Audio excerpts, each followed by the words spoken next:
I'm here with Jeff Cutler and Mike Langford at South by Southwest. And so what are you guys doing here, and how's it been so far? It's been fabulous. I mean, I'm down here to meet some people, do some work for a couple publications, and just enjoy the energy that's in Austin. And it's been just, I can't put it into words. I mean, being a professional writer, I should be able to do that. But it's tough. We filmed some episodes of NomX3, which is a show Mike and I do. And I've done some articles already and written some blog posts and just really sucked up the energy, which is great. Yeah, and I'm actually down here. My primary purpose is I'm launching a new application called TweetWorks. So we're actually relaunching the main application. It's a web app, and we're launching our iPhone application here. So we're kind of beta testing it, putting it through its paces while we're down here. And so it's a great place to really see if your application can handle the extra volume and you know, what's it like when it's in like high volume times on the network itself and so forth. So we're having a great time, and the shows for NomX3 so far. We had a show with Pete Cashmore joined us on our show today, and it was a great time. Great. So is this your first time here? You've been here a lot of times. Is it what you expected, or? I've been here once before, and last year I think I went into it blindly. I didn't know if I was really supposed to go and register for everything, see a bunch of sessions.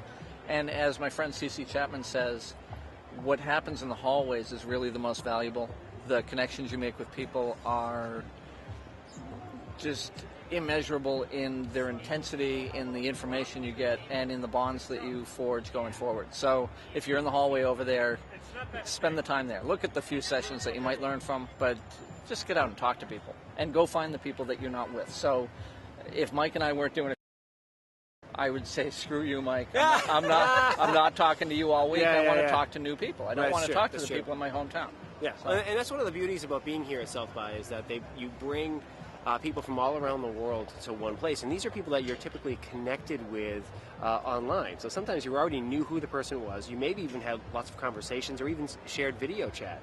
But to finally see them, get the smile face to face, that warm handshake, and maybe even sit down for dinner or a drink with them, really makes that real, and it enhances that relationship. And this year, I came last year for the first time as well, and this year I'm actually bearing fruit from my first South by last year, because some of the people that I met last year, I'm able to pull them aside, show them the work that we're doing, get them excited about it, and then from where we leave here, that'll really allow us to launch with a successful base already.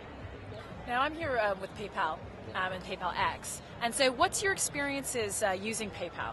Okay, so first of all, I've used PayPal for years, but your new iPhone app kicks ass. Can we say that on your show? Yeah. All right. So, well, you know what's funny? I have a friend, Nicholas Ward. His Twitter handle is Ultra Nerd on Twitter, and he came up with the best application for it that I've ever seen.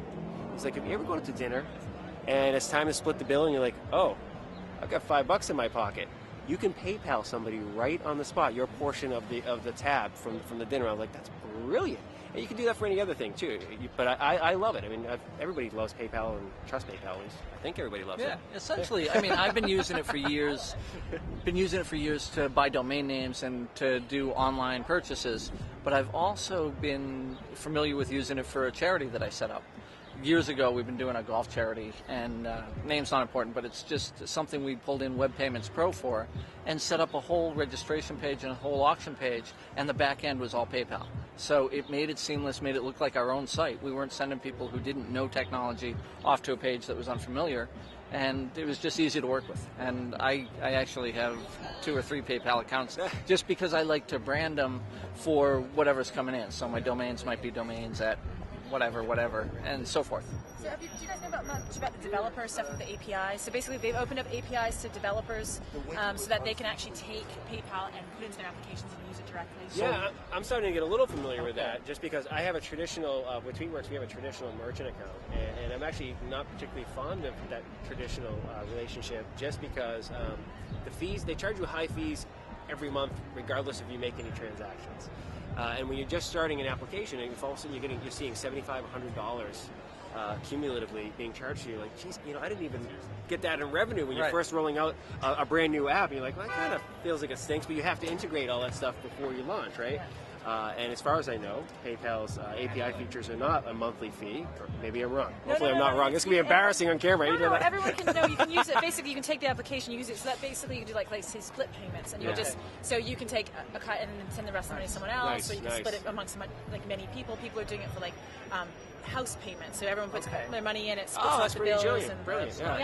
So anyone developer can pick up this code and just put it into their application. That's brilliant. I like that. And it's, that's really great for somebody who's just starting up too. I mean, what APIs like PayPal's and Twitter's and even Facebook's have done is it's allowed somebody to launch a robust business with very small resources. Maybe one coder or even a couple of coders can sit down and put something really good together, robust, and something like PayPal where everybody trusts it. That's great because my customers can come to me and go, I know PayPal. I don't feel nervous sharing my credit card now. I've already got that hooked up through them. Yeah, cool. no, exactly. Yeah. So the last thing I have to ask you, of course, is where can we find out more about what you guys are doing here, not just at South by Southwest, but just around the clock? Anyone wants to find out what you're doing, where do they go? It's pretty simple. For me, you go to jeffcutler.com. Everything's off there. I'm at Jeff Cutler on Twitter, and the content I create is everywhere. Just Google me. Yeah. I'm similar. So you can just check me out. I'm on Twitter, Mike Langford. My TweetWorks is tweetworks.com. Our show is found at nomx3.com. You can check us out there. Yep. And the TweetWorks handle is obviously TweetWorks on Twitter as well. So that's how you find us. Thank you very much, guys. Well, and have a great time in the rest of your South by Southwest. And if you want to find out more about the Developer Network, please go to x.com.